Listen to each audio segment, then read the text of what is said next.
მაინც ვიტყოდი, რომ ეს არის რეფერენდუმი მიტროპოლიტი შიოს შესახებ, ეს არ არის სამი ბანაკი, ეს არის არსებითად ორი ბანაკი, რომელთაგან ერთი ბუნებრივია წარმოადგენს მოსაყდრე შიო, ერთს, ხოლო მეორეს წარმოადგენს ის, ვინც მას დუელში შეხვდება მეორე ტურში. შეიძლება ერთი კანდიდატი იყოს, შეიძლება ორი. არა. ნუ ერთი შეხვდება ხო საბოლოოდ, იმიტომ რომ ცხადი იქნება ჩემი აზრით. მაგრამ ორივე კანდიდატი ამ პრინციპით იქნება, რომ შიო და ანტიშიო?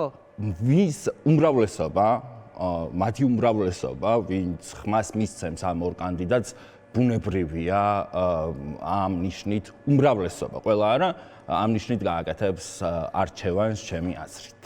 იბატონო, თქვენ გაქვთ დაყოფილი ვის რამდენი ხმა აქვს. მინდა რომ თქვენს მიერ შეკრებილი ინფორმაციით და მინდა რომ ამაზეც ვილაპარაკოთ. აი, როგორ ფიქრობთ, მიტროპოლიტი იობზე წერთ რომ ეს არის ზემყარი ხმა. მოდით რა. ზემყარი. ოკეი. პირველ რიგში, პირველი დათქმა.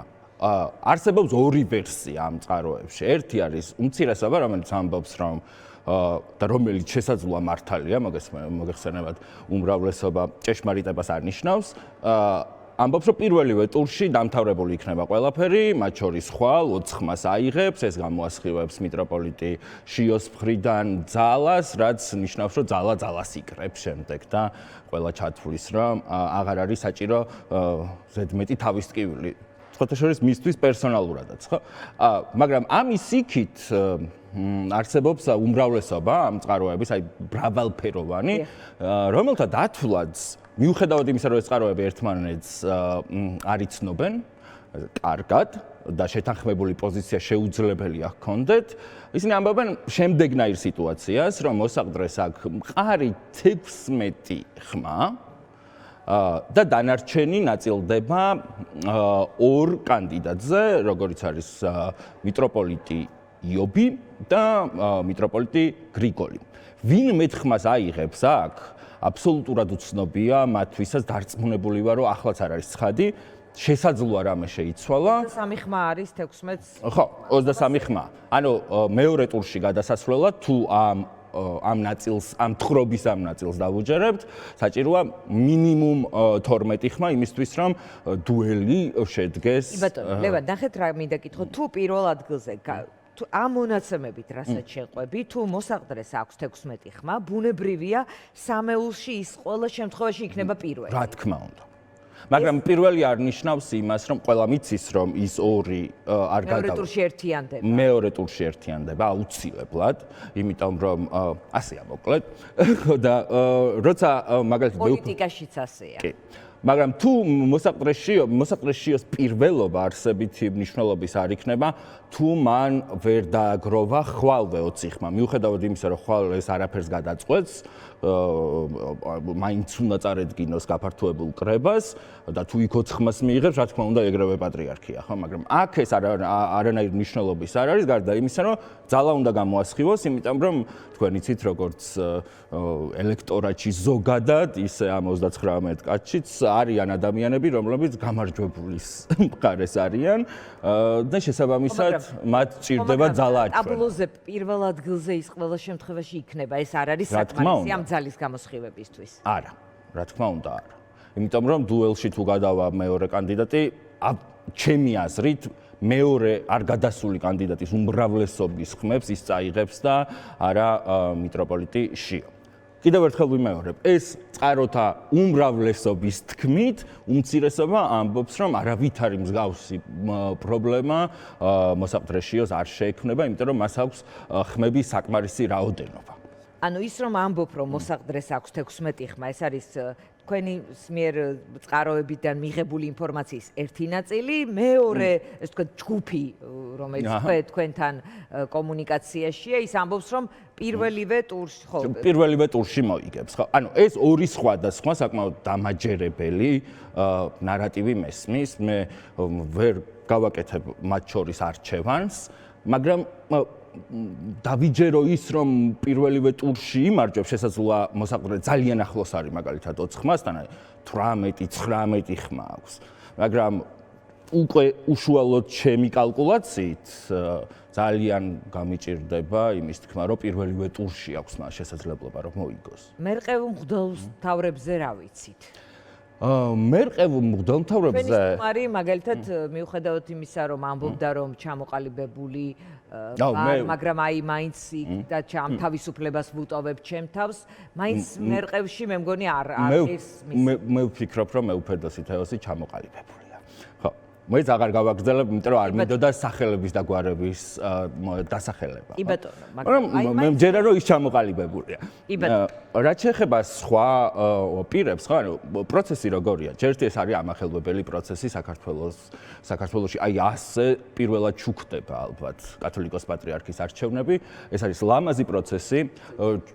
ძალიან ასაკოვნებს მიიღმქვემოთ ადამიანებს, არც გვინახავს არჩევსტრები ვართ ასეთ პროცესში. და არის შანსი რომ შეიძლება ვეღარც ვნახოთ, იმიტომ რომ 40 წელი იჯდეს კათედრაზე, თუ მაგალითად აირჩევენ მიტროპოლიტ შიოს, ამის შესაძლებლობა თავისუფლად არის, ხო? და ეს იქნება, ეს ასაკობრივი ნაწილი იქნება ბუნებრივია ის კომპონენტი, რომლითაც ზოგიერთი მღვდელმთავარი გააკეთებს არჩევანს, ხო? მაგალითად ახალგაზრდა ნაწილი მათი. ხო, იმიტომ რომ საკუთარ თავს დაუტოვებს შანსს, იმიტომ რომ ახალგაზრდა ნიშნავს რომ ის არის რა თქმა უნდა, აქ ძალაუფლება იცვლება. სიცოცხლის ბოლომდე პატრიარქი, ამიტომ ასე ვთქვათ, საკუთარ თავს არ ჩაუხერგავს სამომავლოდ ამ პერსპექტივას. ანუ ესეც და ნუ ადამიანების შესაძლოა ბუნებრივადაც ფიქრობდნენ, რომ საჭიროა კათედრაზე უფრო ხშირად იცვლებოდნენ პირველი იერარქები. რომ აი მეუფე მახსენა, მაგრამ სულიწმიდას უფრო ხშირად ჰქონდეს ინტერვენციის შესაძლებლობა საკუთარი ეკლესიის მოწესრიგებაში ან მისი გეზის კორექტირებაში, ხო? მას ეს არჩევნების გარეშე შეუძლია, მაგრამ ეს უფრო ესეთი, რა ქვია, ინსტიტუციური ნაწილია მის. კი ბატონო. მოკლედ ამ დროისთვის სამ კანდიდატში რაიმე კორექტივი თუ მოხდება. მეუფეში დაკავშირებით როგორ ჩანს არა, მაგრამ დანარჩენ ორ კანდიდატთან, იმიტომ რომ იყო მეუფე დანიელზე ლაპარაკი, ხვალ კიდევ ვიმსჯელებთო. მოულოდ არავის უნახავს, აი დიანა, არც მე, არც თქვენ არ გვინახავს ეს პროცესი როგორია, ხო? ნუ ეს არის ყველაფერი, რაც ითქვა, არის ვარაუდი და სპეკულაცია, ბუნებრივია.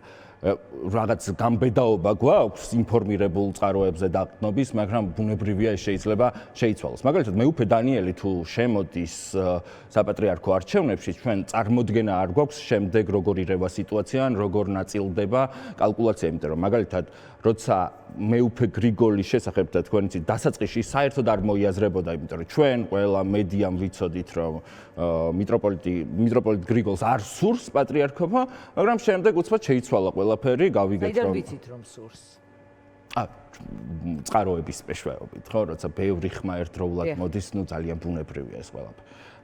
ნუ შინაგანი რწმენა გვაქვს, ხო, რესპექტაბელურ მედიას და ამის აწონვა შეგვიძლია. მას რა თქმა უნდა არ უთქვამს ეს ყველაფერი, მაგრამ აი მეუფე აბრაამის ჩამოსვლის შემდეგ, ხო, როცა ეს ფაქტორი. ნუ მეუფე აბრაამი ესეთ ფიგურაა, ძლიერი, საკმაოდ. ის არ არის ყოვლის შემძლე, ბუნებრივია, მაგრამ მას აქვს უკეთესი საორგანიზაციო უნარები და ეს საორგანიზაციო უნარები ზოგადად ეს ბანაკებად დაყოფა აბსოლუტურად არ არის, რომ აი ეკლესიას როგორ შეიძლება ველაპარაკოთ. ანუ მართვა-გამგეობის დებულება არსებობს, ანუ კანონიკა არსებობს ამისთვის, რომელიც ამას აწესრიგებს. სამი კანდიდატი რატომ უნდა გამოირჩიონ? იმიტომ რომ არავის არ ქონდეს ერთ ზდუნება რომ მხოლოდ მან წაიყო. ინსტიტუცია გავალდებულებს, რომ მოძებნოს სხვა ორი კანდიდატი თუ ერთ იმისთვის, რომ თავი დაიცვას უზურპაციისგან, ხო? ამიტომ ეს ბანაკები სრულიად ნორმალურია, ეკლესიის ადმინისტრაციული ფუნქციები ძალიან გავს პოლიტიკურს და ეს არ ნიშნავს იმას, რომ პოლიტიკა ცუდი სიტყვა კი არ არის, ხო? აქ მუშაობს იგივე წესები, ხო? ეს ცოტა თავი გავიმართლე, ხო? კი ბატონო. ამაზე რომ ვსაუბრობთ, ხო? ამ სიტუაციაში მე ეჭვი იმის რომ რაღაცა რევოლუციურად ამოტრიალდეს სიტუაცია არ მაქვს, მაგრამ შეიძლება მოხდეს რაიმე სურპრიზი, ხო, რაიმე განუთვლელი. სურპრიზი შეიძლება იყოს გვარებასთან, ახალ კანდიდატთან დაკავშირებით. ბიუროკრატიული, ვინმეს რაღაცა ფურცელი დააკლდა და ასე შემდეგ, არ ვიცი. ხო, კომისიები როგორ გადანაწილდა, იმიტომ რომ აქ როგორც წესი დეტალებში არის ხოლმე და სამართლიანობის პრინციპში ჩაბუდებული ძალიან მნიშვნელოვანი რაღაცები, რომელიც შესაძლოა მე არ ვიცოდე. მერყევებზე ვლაპარაკობდით, ლევან. მეუფე დიმიტრი თითქოს მერყევთა შორის იყო და ბოლო მისი აქტივობით რაღაცნაირად დატოვა შთაბეჭდილება, რომ ის მეუფე შიოს მხარდამჭერია. ასე რომ აქ შეიძლება ელვისის სწრაფით, თუნდაც ახლაც ამ წუთებშიც რაღაცები შეიცვალოს, ანუ არის ვისკენ წავა ეს მერყევი ნაწილი მღვდელმთავრების მომხრობის რესურსი ვის მეტი აქვს? კვლავ იმ დათვლით, იმ დათვლით, რომლითაც გითხარით, რომ პირველ ტურში იმარჯვებს, სავარაუდოდ იქ მიწერილია ყველა მერყევი. მარტივად რომ ვთქვათ, იმიტომ რომ მე მაგალითად შემიძლია დავითვალო ადამიანები სახელებით და გვარებით, რომლებიც არასდროს არ მისცემენ მიტროპოლიტ შიოს ხმას. და ეს არ არის ცოტა. ანუ ჩვენ უნდა გავითვალისწინოთ, რომ რამდენია ეს არასდროს, ეს მნიშვნელოვანია. მე ვითვლით 16-17 ადამიანს ასეც. დანარჩენები მეცაც ვითვლი, მაგრამ ძალიან კონსერვატულად ვითვლი, იმიტომ რომ აი იქ რაღაცა იმ სამეულში შეიძლება რაღაცა წყარი განსხვავებული იყოს ან მაიჭვებდეს. ხო, აი აქ არის ესეთი სურათი გვაქვს, მერყევ ადამიანებში გულისხმობ იმ ადამიანებს, არა იმ ადამიანებს, ვის აზრი არ აქვს კანდიდატებზე. არამედ უნდა ჩამოყალიბდნენ და შეხედონ და ესეც ძალიან ბუნებრივი პროცესია, ვინრას დაპირდება. მაგალითად, იქნება თუ არა ხელშეუხებელი წმინდა სინოდის დამოუკიდებლობა, მოითხოვს თუ არა ახალი პატრიარქი, ახალი ეპისკოპოსების კურთხებას იმისთვის, რომ მყარი უმრავლესობა შეიქმნას, ხო? თქვენ იცით, რომ კათოლიკოს პატრიარქი ბუნებრივი სიტუაციის გამო 50 წელი მართავდა ეკლესიას და სინოდში ყველა მისი ნაკურთხი იყო. ამიტომ ის მართავდა სარგოვარდოსანიძეს ვუსმენდი და შემდეგ ეს თქო გადავიკითხე კიდეც და მაინტერესა ისიც საინტერესო, 5 მღვდელმთავარი ირჩევდა, ხო მასეა? 7 იყო პატრიარქის ჩათვლით. 7 იყო, ვიღაც წინააღმდეგი იყო და ანუ ძალიან დიდი სკანდალი და სკანდალების ფონზე და სრულიად სულ სხვა სიტუაცია, ანუ თითზე აი რაღაც ერთი ხელის თითი.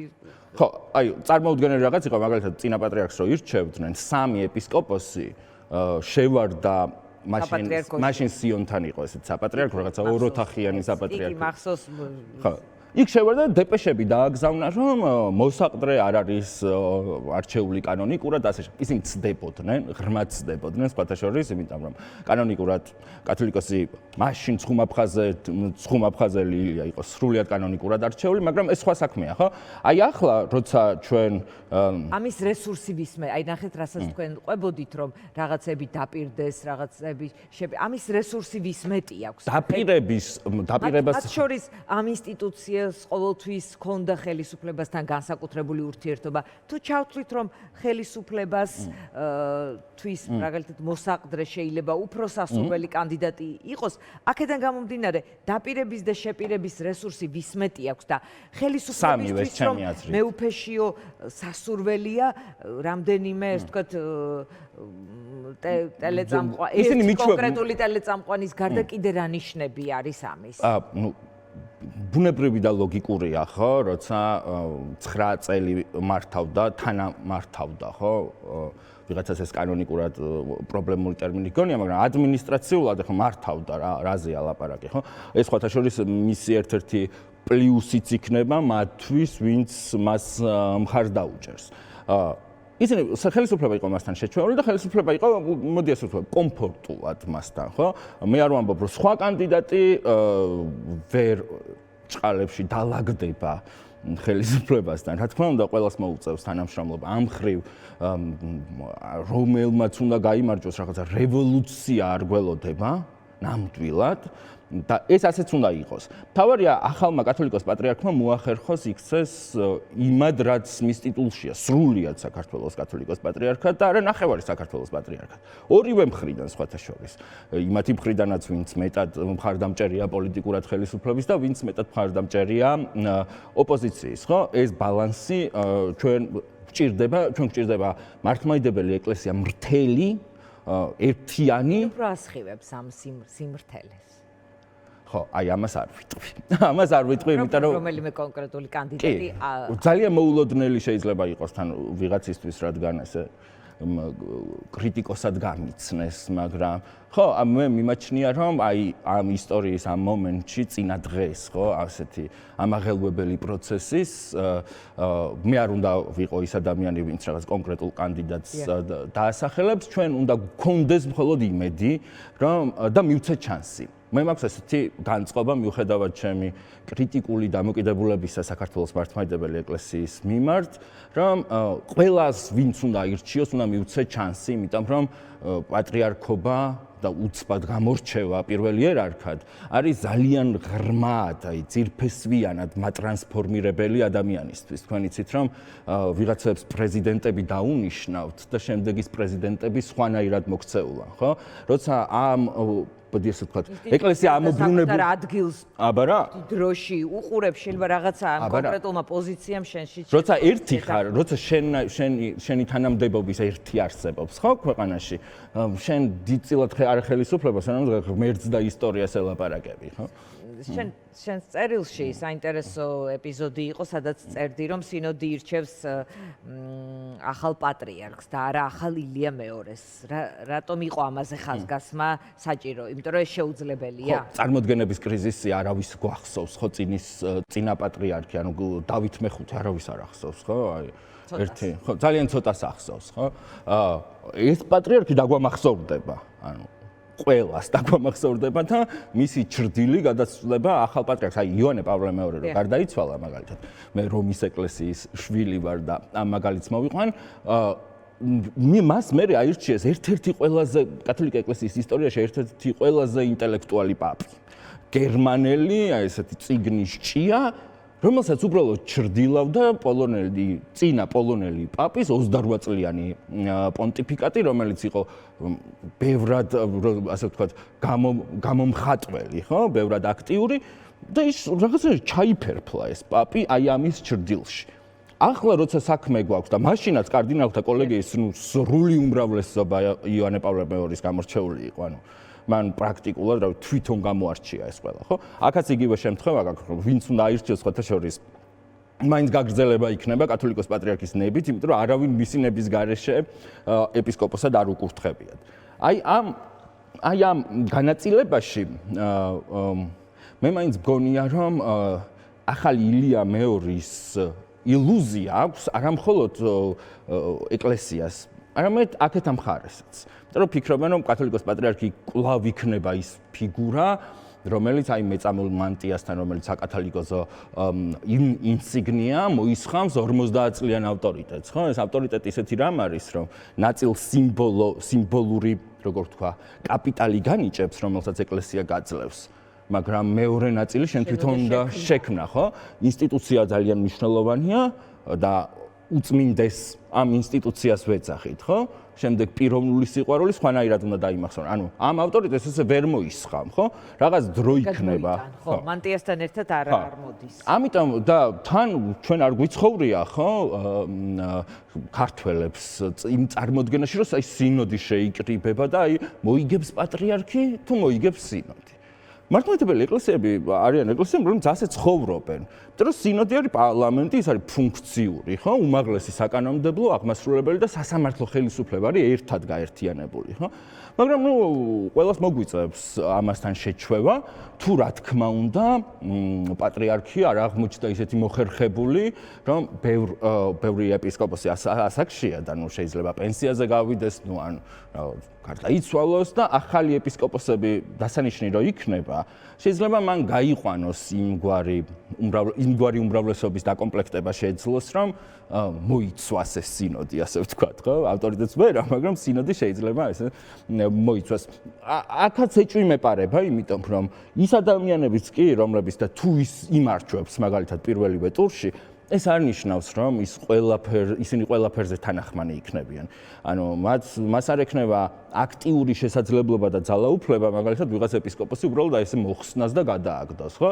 სინოდი მივა და უკან დანიშნავს. მაგრამ მას ექნება ეს არ ნიშნავს, რომ უმნიშვნელოა, მას ექნება მცხეთა-თბილისის ეპარქიის, უდიდესი ეპარქიის მართვის შესაძლებლობა, სადაც ვერავინ ვერ ჩაერევა, ხო? მაგალითად ვერც სინოდი, ესე რაღაც სპეციფიკური ის დაჭირდება. ანუ ზოგადად პატრიარქობის მიღმა მას აქვს თავისი ეპარქია, ანუ რა თქმა უნდა. ერთპიროვნული მართვა-გამგეობის არეალი. ხო, რა ის ჯერ არის მცხეთა თბილისის მთავარეპისკოპოსი და შემდეგ კათოლიკოს პატრიარქი. კი ბატონო, სხვათა შორის რამდენიმე სასულიერო პირთან, როცა მქონდა მეც კომუნიკაცია, რაღაცნაირად ასეთი განცდა ჰქონდათ, ისინი ამბობდნენ, რომ თავად კონკრეტული რაღაც კანდიდატის ირგვლივ კი არ იყვნენ, მაგრამ რაღაცნაირად მამა გარდაეცვალათო ამ ხალხსო და ეხლა ახალი მამა უნდათო, შეიძლება რაღაც მამის ადგილის შემავსებელი და არა ძმის, ანუ ესეთი ტიპის ფაქტორები თუ იმოქმედებს, რომ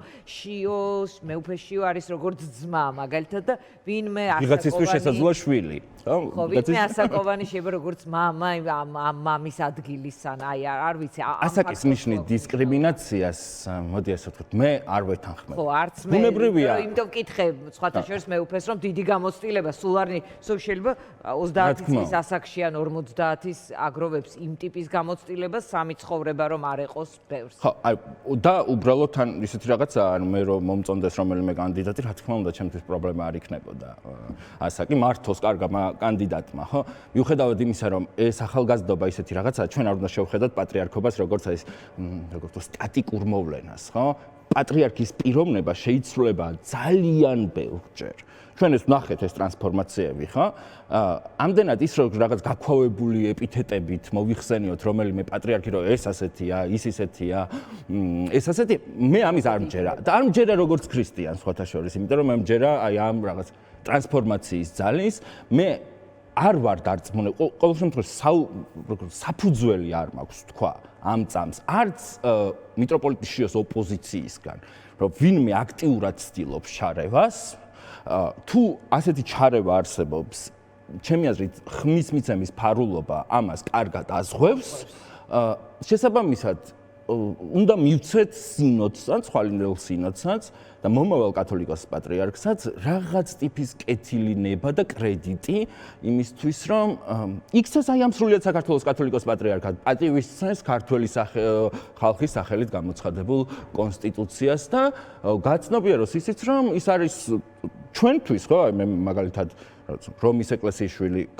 საქართველოს მოქალაქე ვარ, ხო, ჩემთვის ეს ისტორიული ინსტიტუტია, რომელსაც ანდრია მოციქულის კათედრაზე კათედრიდან მოდის, ხო, და მოგრძელებულია და ეს ყველასთვის საინტერესოა, გასაშუქებლად პროფესიულად ხომ ცალკე და ასევე ჩვენ დაკრძალვაზეც პატრიარქის დაკრძალვაზეც ისეთი სხვადასხვა კონფესიების და ასე ვთქვათ მხოლოდ მრევლში არ ჩაკეტილა ეს მათი რიცხვი ვინც გააცილა ცრემლებით პატრიარქი ესეც მოწმობს რაღაცნაირად არ არის მხოლოდ აი გამომდინარე იქიდან რომ დამოუკიდებლობა მცირე ხნით გქონდა ჩვენ ხანდახან წარმოსახვა არ ყოფნის ხოლმე რა შეიძლება იყოს ეკლესია. ეკლესია არის უზარმაზარი არასამთავრობო ინსტიტუტი. იმისთვის რომ აქ ტირანია ვერ დამყარდეს და ის მყარად ვიყოთ ამისგან დაცულები. როგორი ტიპისაც უნდა იყოს, ხო, ისტორიის ამ ნაწილში ეკლესია. ძლიერი ეკლესია, მყარი ღირებულებებით, ეს იქნება უზარმაზარი საყრდენი ქართული საზოგადოებისთვის, სადაც სხვა ინსტიტუტებს დიდი ნდობა და სოციალური კაპიტალი არ გააჩნიათ. ამიტომ ჩვენ უნდა დავითვალოთ საუკუნეებით და არა წლებით. ინსტიტუციური